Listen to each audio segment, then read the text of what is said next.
नमस्कार दोस्तों, आप लोगों का बहुत-बहुत स्वागत है वैदिक एस्ट्रो के इस चैनल में। आज हम बात करेंगे कुंडली के ऊपर, कुंडली एनालिसिस के ऊपर।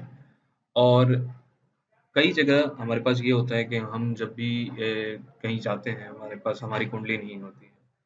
लेकिन सही तरह कुंडली बनाना ये भी इम्पोर्टेंट है।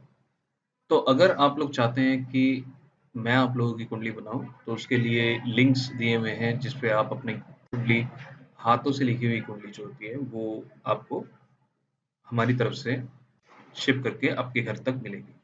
लेकिन आप ये चीज़ समझें कि इसमें क्या-क्या चीज़ें होंगी, इनको कैसे देखा जाएगा, वो भी थोड़ा बहुत मैं आपको इस वीडियो में बताना चाहूँगा, क्योंकि आने वाले कल में जो भी हमारे से ऑर्डर करेंगे ये कुंडली, ताकि उनको पता होना चाहिए कि कौन-सा सेक्शन किस लिए है और कैसे देखा जाता है ना?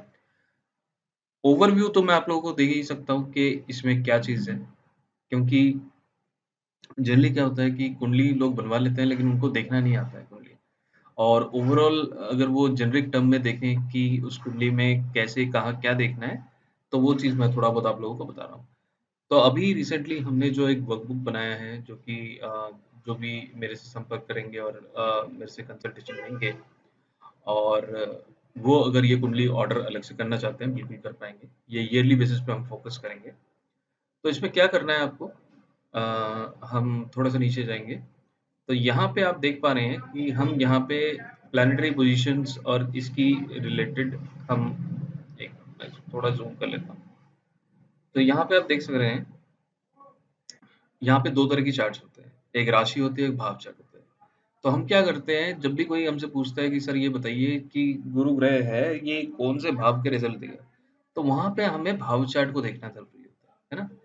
तो ये जो कुंडली है, आपके डेट ऑफ बर्थ के हिसाब से हम ये कुंडली बनाएँगे, और उसमें 2 तरह की राशि होंगी, 2 तरह के चार्ट होंगे, एक राशि चार्ट, एक भाव चार्ट। फिर हर एक ग्रह एक राशि में होता है और एक नक्षत्र में होता है। तो स्टारलॉर्ड कॉलम जो है वो नक्षत्र को दिखाता है। फिर यहाँ पे रिजल्ट्स में आपको ये दिखेगा कि वो ग्रह कौन-कौन से घरों के रिजल्ट दे रहा है। अगर जैसे आपकी दशा सूर्य की चल रही है, तो आपको ये पता होगा कि चलो, ये जो सूर्य है इस दशा में मेरे को इन-इन घरों के रिजल्ट देगा। उससे भी थोड़ा बहुत हमें आइडिया हो जाता है कि हमारे जीवन में या इस टाइम पे क्या घटने वाला है। अब इसके आगे क्या होता है, हर एक भाव जिसे हम कस्प कहते हैं, हर एक भाव एक ग्रह से जुड़ा हुआ होता है, तो उनकी डिटेल्स भी यहाँ पे होती है, जैसे कि राशि, नक्षत्र और उसका उपनक्षत्र स्वामी। जैसे आप लोगों को पता है, हम केपी एस्ट्रोलॉजी में उपनक्षत्र स्वामी को ज़्यादा इम्पोर्टेंस देते हैं। ये थोड़ा ज़्यादा टेक्निकल हो जाता है, लेकिन इसको उतना फ़ोकस करने की ज़रूरत नहीं है आपकी तरफ से। लेकिन जो भी इस कुंडली को आगे देखेगा प्रोबेबली वो अच्छी तरह इसको प्रेडिक्शन कर पाएगा। अब इसमें आपके लिए क्या फ़ोकसेबल एरिया है, वो भी हम देख लेते हैं। अब यहाँ पे नेक्स्ट कॉलम जो है, उसमें हम जो है प्लैनेटरी सिग्निफिकेटर्स देखेंगे। ये बहुत इम्पोर्टेंट है। मैं आपको समझा देता हूँ। तो आप ये माने कि हर प्लैनेट हम यहाँ पे लिख देंगे, जो भी ग्रह है, जिसको हम देखना चाहते हैं, है ना? और उस ग्रह का जो भी सिग्निफिकेटर होगा, मतलब ए, बी, सी, डी। अब ए, बी, सी, डी क्या होता है? आप माने ए जो है वो सबसे पावरफुल रिज़ल्ट है। अगर मैं सूर्य की बात करूँ, आपकी कुंडली में सूर्य कौन से घर के रिज़ल्ट बहुत स्ट्रांगली दे रहा है? तो वो आपको पता चल जाएगा, जो भी ए कॉलम में होगा, उसको आप मान लें कि ये स्ट्रॉन्ग रिज़ल्ट मेरे को दे रहा है। और बी कॉलम में होगा उससे कम, सी होगा उससे कम, फिर डी होगा तो उससे कम। ठीक है? अब नेक्स्ट लेवल क्या होता है? नेक्स्ट लेवल हमें ये देखना होता है कि भई हाउस सिग्निफिकेटर क्या है ना? हाउस सिग्निफिकेटर क्या होता है कि हर एक भाव का कोई ना कोई फल देने वाला ग्रह होता है। उससे भी हमें निकालना होता है कौन सबसे स्ट्रॉन्ग है। इसमें भी वही है कि अगर आप कोई कहता है जी, हमारे विवाह के लिए कौन-सा ग्रह बहुत अच्छा है ना? कौन-सा ग्रह सबसे प्रभावी है? तो ऐसे केस में हम देखेंगे 7वें घर का हाउस सिग्निफिकेटर। तो जैसे ही हम 7वें घर का हाउस सिग्निफिकेटर देखेंगे, जो भी ए कॉलम में आ रहा होगा, बी कॉलम में आ रहा होगा, सी में, डी में, उस हिसाब से वो सबसे स्ट्रॉन्ग हो जाएगा। हम यहाँ पे उसकी मार्किंग करके देंगे आपको कि ये भाव की अगर कोई आपको रिज़ल्ट चाहिए, तो ये ग्रह जो है सबसे पावरफुल है उसके लिए। तो आपको ये पता चल जाएगा, ये ग्रह जब दशा अंतर्दशा में आएगा, तब आपको काफ़ी सपोर्ट मिल सकता है उस घटना के रिलेटेड। उसके बाद मैंने यहाँ पे एक सेक्शन दिया जहाँ पे जेमस्टोन रिलेटेड सजेशन है। अगर कोई स्पेसिफिकली हमें ऑर्डर करता है और ऑर्डर के वक़्त लिखता है कि हाँ, मेरे को करियर के लिए, मेरे को फाइनेंशियल स्टेटस इम्प्रूव करने के लिए, तो यहाँ पे जेमस्टोन कौन-सा हम यूज़ कर सकते हैं। देखिए, यह एक बहुत ही प्रैक्टिकल वे ऑफ टेस्टिंग का है, तो ज़रूरी नहीं है कि हर इंसान की कुंडली में कोई ना कोई ग्रह हो, जिसका जेमस्टोन वो पहन ही सके, है ना? तो ये चीज़ प्रैक्टिकली चेक करके पता चलता है।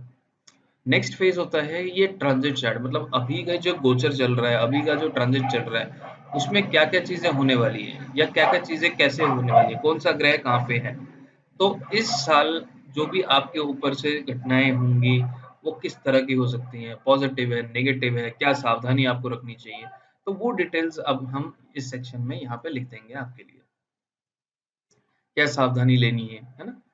उसके बाद नेक्स्ट सेक्शन होगा, अगर स्पेसिफिकली कोई क्वेश्चन है आपके दिमाग में, तो उस क्वेश्चन को भी हम यहाँ पे फोकस करेंगे और उसके एनालिसिस यहाँ पे करके देंगे। प्लस क्या होता है कि जब भी आप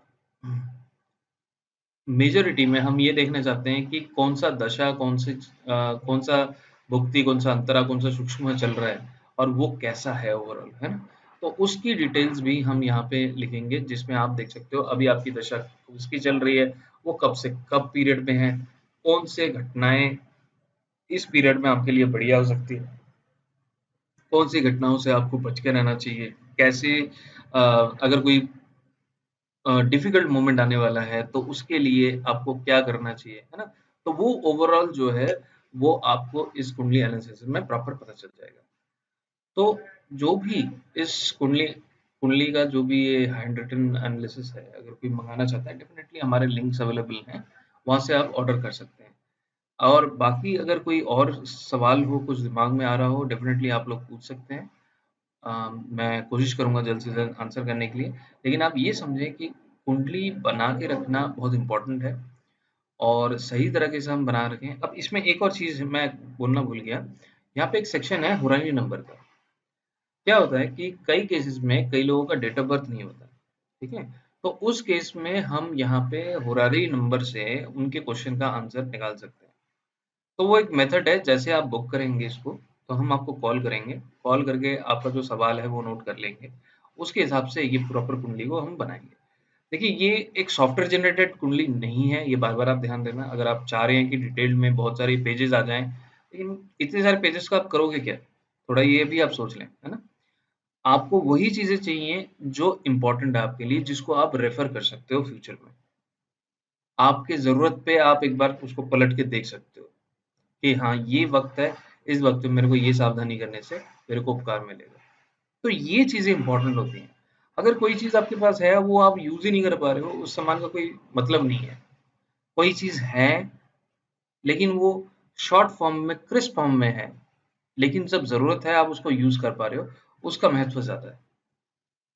बाकी ये मेरा विचार है, बाकी आप शेयर करें आपको कैसा लग रहा है, और आशा करता हूँ ये कुछ ना कुछ आपको इन्फॉर्मेशन मैंने शेयर किया है और आपको अच्छा लगा होगा। नहीं लगा तो बिल्कुल आप कमेंट्स में बताएँ, अच्छा लगा तो भी आप कमेंट्स में बताएँ, और अगर आप पहली बार हमारे चैनल को देख रहे हैं तो सब्सक्राइब ज़रूर करें। तो बहुत-बहुत धन्यवाद इस वीडियो को देखने के लिए।